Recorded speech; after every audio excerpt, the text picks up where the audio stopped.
আসসালামু আলাইকুম রহমতুল্লাহি বারাকাতুহু। আজকে আমাদের কাছে ইসলাম নামক ধর্মটা আছে। আমরা প্রত্যেকে মুসলমান এবং ইমানদার। এই যে ইসলাম ধর্ম আজকের একজনার মেহনতের ফলে আমাদের কাছে আসেনি। লক্ষ লক্ষ সাহাবীর অনেক কষ্ট সহ্য করে আমাদের এই ইসলামকে আমাদের কাছে পৌঁছে দিয়েছে। সেই সাহাবীদের অনেক কষ্টও সহ্য করতে হয়েছে। সেই সাহাবীরা যারা কষ্ট সহ্য করেছিল তাদের মধ্যে এক খুব উল্লেখযোগ্য নাম হযরত খাব্বাব ইবনে আরাদ রাদিয়াল্লাহু আনহু। তার কষ্ট সহ্য করার ঘটনা খুবই বেদনাদায়ক, খুবই মর্মান্তিক ঘটনা।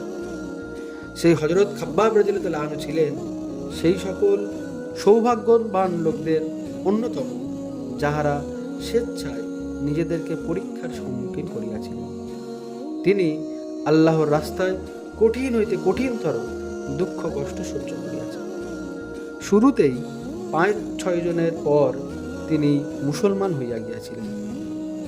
এই জন্য দীর্ঘদিন পর্যন্ত তাকে নির্যাতন ভোগ করিয়েছে। কি করত তার সাথে?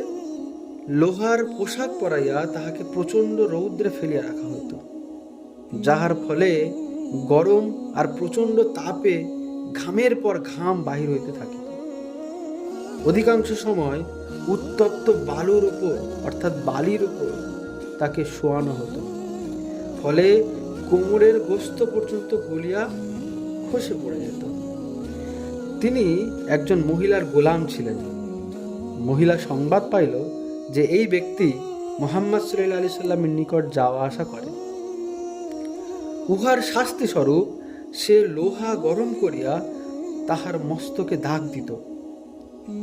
দীর্ঘদিন পর একবার হযরত ওমর রাদিয়াল্লাহু আনহু তাহার খেলাফতের জমানায় হযরত খাব্বাব রাদিয়াল্লাহু আনহুর নিকট তাহার নির্যাতন ভোগের বিস্তারিত ঘটনা জিজ্ঞাসা করিলে তিনি আর্জ করিলেন যে আপনি আমার কোমর দেখুন।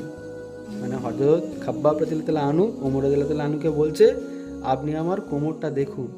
হযরত ওমর রাদিয়াল্লাহু আনহু তাহার কোমর দেখিয়া বলিয়া উঠিলেন, এমন কোমর তো কাহারও কখনো দেখি নাই। হযরত খাব্বাব রাদিয়াল্লাহু আনহু আরজ করিলেন, প্রজ্বলিত কয়লার উপর আমাকে শোয়াইয়া টানা হেঁচড়া করা হইয়াছে। আমার কোমরের চর্বি ও রক্ত দ্বারা ওই আগুন নিভিয়াছে। এই অবস্থার পরও যখন ইসলামের তরক্কি হইল এবং স্বচ্ছতা আসিল, তখন উহার উপর ক্রন্দন করিতেন যে খোদা না করুন আমার দুঃখ কষ্টের বদলা দুনিয়াতেই পাইয়া গেলাম না তো। হযরত খাব্বাব রাদিয়াল্লাহু আনহু বলেন, একদিন হুজুরে আকরাম সাল্লাল্লাহু আলাইহি সাল্লাম তাহার অভ্যাসের খেলাফ খুব দীর্ঘ নামাজ পড়িলেন। সাহাবায়ে কেরাম রাদিয়াল্লাহু আনহু জিজ্ঞাসা করিলেন, হুজুর সাল্লাল্লাহু আলাইহি সাল্লাম ইরশাদ করিলেন, ইহা ছিল আশা ও ভয়ের নামাজ। আমি এই নামাজের মধ্যে আল্লাহ তাআলার নিকট 3টি বিষয়ে দোয়া করিয়াছিলাম, তন্মধ্যে 2টি কবুল হইয়াছে আর 1টি কবুল হয় নাই। আমি এই দোয়া করেছি যে দুর্ভিক্ষের কারণে আমার সমস্ত উম্মত যেন ধ্বংস না হইয়া যায়, ইহা কবুল হইয়াছে। দ্বিতীয় এই দোয়া করিয়াছিলাম যে তাহাদের উপর এমন কোনো দুশমন যেন ক্ষমতা লাভ না করে যে তাহাদিগকে সম্পূর্ণরূপে ধ্বংস করিয়া দেয়, এই দোয়াও কবুল হইয়াছে। আর তৃতীয় এই দোয়া করিয়াছি যে তাহাদের মধ্যে পরস্পর যেন ঝগড়া বিবাদ না হয়, এই দোয়াটা কবুল হয় নাই। হযরত খাব্বাব রাদিয়াল্লাহু আনহু 37 হিজরিতে ইন্তেকাল করেন এবং তিনিই সর্বপ্রথম সাহাবী যিনি কুফায় দাফন হইয়াছেন। ইন্তেকালের পর হযরত আলী রাদিয়াল্লাহু আনহু তাহার কবরের পাশ দিয়া যাওয়ার সময় বলিলেন, আল্লাহ তাআলা খাব্বাব রাদিয়াল্লাহু আনহুর উপর রহম করুন। নিজের আগ্রহে মুসলমান হইয়াছেন, নিজের খুশিতে হিজরত করিয়াছেন এবং আজীবন জিহাদে কাটাইয়াছেন। বহু দুঃখ কষ্ট ও নির্যাতন সহ্য করিয়াছেন। ভাগ্যবান ওই ব্যক্তি যে কিয়ামতকে স্মরণ রাখে এবং হিসাব নিকাশের প্রস্তুতি নেয়, জীবিকার উপযোগী সম্পদের উপর সন্তুষ্ট থাকে এবং আপন মাওলাকে রাজি করিয়া নেয়।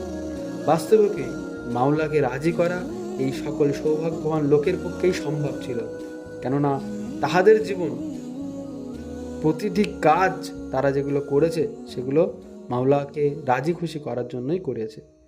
এই ছিল খাব্বাব রাদিয়াল্লাহু আনহুর ইসলামে গ্রহণের পর তার দুঃখ কষ্ট এর মর্মান্তিক ঘটনা। আল্লাহ পাক তাদেরকে ভালো রাখুন এবং তাদের অনুসরণ করার আমাদের তৌফিক দান করুন। আসসালামু আলাইকুম রহমতুল্লাহি বারাকাতুহু।